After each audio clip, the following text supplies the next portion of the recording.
Hi everybody, my name is Bill Barton and I am the Director of Community Life, and we're here today shooting a Community Life value video, just trying to give you guys a little bit of insight into what's going on with Community Life, what's going on around Marquette Properties also. So I'm here today with our first interview, John Eifler. So John, can you just tell us a little bit about what you do with Marquette and just kind of your role and that stuff? Sure. My name is John Eifler. I've been working for Marquette for over 8 years now. Last 4 years I've been the Vice President of the Property Management Company, which basically has me operating the entire management company, all 25, 26 assets, right around 9,000 apartments, 9,000 apartment units around the area, mostly in the Midwest and some down in Texas. Yeah, very cool. So I think a lot of people out there, they may have heard of Community Life before. A lot of you probably have Community Life at your properties where you live and where you work. But what a lot of people don't know is that Community Life is actually a partner of the Institute for Community. We're one of the missions of the larger nonprofit, the Institute for Community, which Marquette has really been in partnership for a long time, about a dozen years. Can you just kind of give us a little bit of your opinion about what's the history and why Marquette has chosen to partner with the Institute for Community over all these years? Sure. Marquette Management, from its inception, has always had a drive to separate ourselves from our competitors. The apartment industry has a lot of competition, a lot of people doing the same thing, and the founding partners of our company have always felt that we have to come up with a better way to do it, a better way to engage with our residents, a better way to treat our employees, to stay ahead of the competition and to be more profitable than the others. So early on, they developed the IFC, where they built High Point Community here, to have a way for our residents to engage in a way of community, to live at a property. Instead of just living in a box in an apartment community and paying your rent and then going about your business, it would be come to live in an apartment community, pay the rent, but be involved in the community, not just the property community, but the community at large. And we find when people get engaged and kind of injected into the community, they stay put and they'll renew their leases and they'll actually pay more rent to have that service available to them. All right, very cool. Yeah, I heard one of the owners say one time it wasn't just about creating beautiful places, but it was also about helping create beautiful lives. And I really, that's kind of stuck in my mind. Is that you do, Marquette does a great job. You have some A-level properties all over the Midwest and beautiful places to live, but they also care about, creating places and environments that are going to impact residents' lives, which is really cool and really kind of unique in the industry. So, all right, so let's talk about Community Life in particular. That's kind of been a program that's developed over the last couple of years. You may have it at your property, like I said, but that's a way to help all residents kind of get involved. So tell us what's your value that you see in Community Life? Why do you think it's important for Marquette Properties to continue to just kind of, build community through Community Life? Well, again, the challenge has always been to stay ahead of the cutting edge, stay ahead of the competition. We all know, a lot of us are career property management people. So in our organization, many of us have 10, 12, 15, 20, 30 years of experience.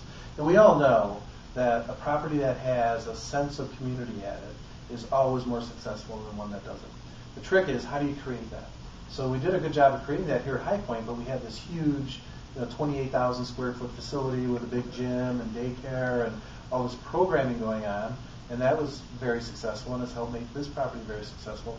But we struggled and tried to come up with a way, how do we transplant that same activity to another community that doesn't have this physical asset? So we charged the IFC with trying to find a fix to that.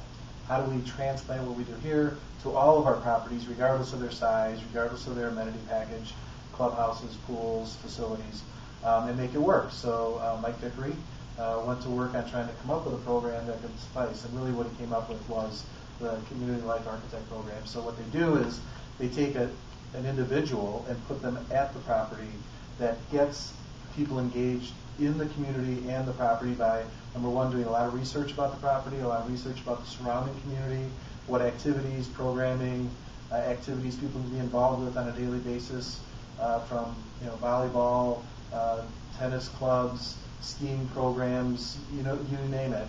And then when they inject that into the property by visiting with new and existing residents and explain to them that, hey, what are your hobbies? What do you like to do in your spare time? And then they help them find those places to go get connected up in the community. Because in our society right now, people are very, very busy. Personally, I don't think they're as social as they used to be. So they need help.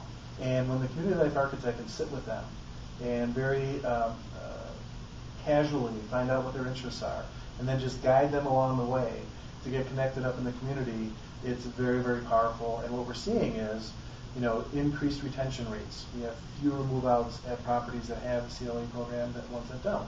We're actually seeing higher average rents at properties that have the CLA program and the ones that don't. So after a year or so of history, we're starting to see some good financial matrix that are proving up the value of the program. And not only that, it's just a lot of fun. And residents call us and send us emails and post on our blogs that this is a cool place, this is fun, they care about me here, and they've helped me kind of change my life around one way or the other to be more rewarding and have more fun and to be really part of the community. And then from a business point of view, actually, we all know that a lot of people move out of apartments. They'll go down the street for a couple bucks less. They'll easily pack up. Sometimes managers will tell me that people don't even unpack. Boxes are still ready to go, so at the drop of a hat, they'll pick up and go. And what we find now when people come in to renew their leases, if they're embedded in the community, outside of the property, they don't want to leave. And they don't want to go 5 miles down the road to get $50 less in rent, or 10 miles down the road to get to a brand new apartment, because they don't want to leave their stuff. They don't want to leave their activities and go that far away.